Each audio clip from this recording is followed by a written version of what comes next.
I'm from Jackson, Mississippi, and basically where music kind of came into my life was at the very beginning. My dad is a musician, so my mom is a musician.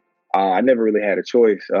My dad really like put it on me that, yeah, you're gonna play an instrument, you're gonna be this good, you're gonna, let it pay for this and pay for that.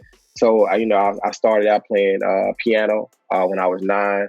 I moved to like trumpet when I turned, I think, 11 or 12. So it's been a long time, man, as far as me, my introduction to music. But of course, like, my mom is very, very eclectic, and like, she had me listening like to every genre you could think of, man. I might be listening like to Dolly Parton one day, and then I'd be listening to some NSYNC or some shit, and then I'd be listening to Biggie Smalls. Like, it's crazy. Like, I was all over the place.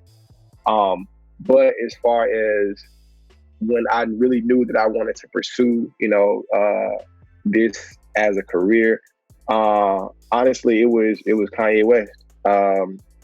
He made me feel like, you could do this, because I came from a middle class home. I'm not gonna stunt and act like I had like the roughest time, as far as like, my situations and surroundings.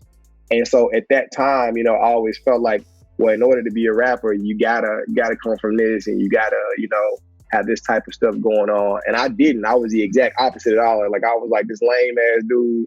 I like what I like. I spent all my money on Dragon Ball Z tapes and shit like that. Like, every check I got, it went to that. So I had like this stupid ass collection. And but when I saw him, come out with the corduroy blazer and the pink polo with the collar flipped up, and he's talking about what he's talking about, and I was like, well, damn, maybe it's possible. Maybe I can sneak in there. But at the time, I really wasn't confident, in my ability to be a rapper. So I was like, he produces. Maybe I can be a producer. I can be like Neptunes. I can be like Timbaland. I can produce the track and get in the video every now and then and kind of say something, and just show my face. But, eventually I started writing rhymes, and I got confident in myself, and, that's where it started. So as far as me and my thought process about like leaving school early to pursue music, it was scary, man. The entire time you're in school, you're kind of groomed to say, hey, make sure you do this so you have something to fall back on. Those are the words right there. You got a second option, something to fall back on. And I was like, if I leave this, I won't have anything to fall back on. And I think that's what kind of gave me extra motivation. I was like, well, if I do this music, man, I got to make it work, because the degree won't be there, But another thing was also that school is going to be here. It's not going anywhere, as long as, there's money to pay for, tuition and, the need for it. Institutions are going to be here, and they're going to be here to, grab up that money for you, Sally man, going nowhere. So I'm like, yeah, I can go. If people go back to school at, 60, and that's cool, because you still got that option, and you can still, find some pleasure or do what you want to do. But it was definitely scary. And it took me, it took me a while to kind of let it go. It's kind of hard when you're pursuing something, and then you see everybody going to graduation parties, and you're like, oh, damn, like, I'm in the studio trying to make this record, and it's still not popping. It's going to be some doubt there, but you got to tell yourself, it's going to pay off, or you got people telling you, and you got too much time on your hands, or, you need to go get a job, or you need to do this, you need to do that. It's very, very tough, man. But just like anything in life, you just got to stick with it. And if you really want it to happen, you just got to put 110% effort into it. Just like getting a degree, you got to do the same thing you do, with whatever it is you want to pursue. I found out that there was power in my words, and manifestation was real when I used to talk so negatively about everything, and everything that transpired after I said that was negative. I used to wake up in the morning, I was like, it's going to be a terrible day. How am I going to get through this? This is probably going to happen. Some more shit is probably going to happen after that. And then exactly what I said would happen. So I think people get it twisted. Like, manifestation can happen on both ends.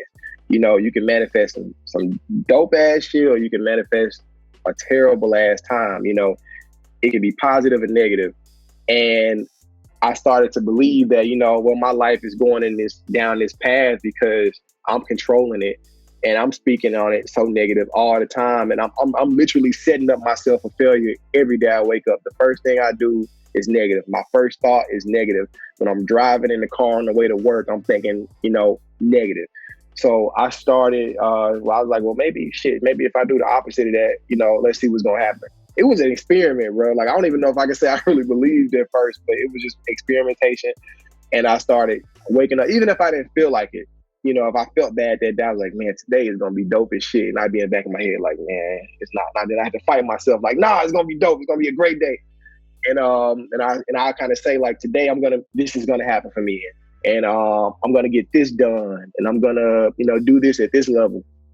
And even if at the end of the day, I didn't get that done, I would have made some progress towards it, which was still a positive. And some days I would get it done. And I started to notice, man, when I start writing down the things I want to happen and saying the things I want to happen, they actually happen.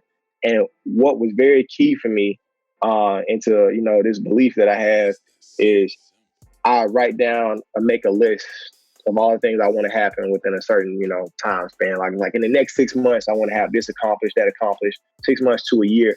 And I absolutely forget that I even wrote that down. And I kind of stumble across it maybe 2 years later.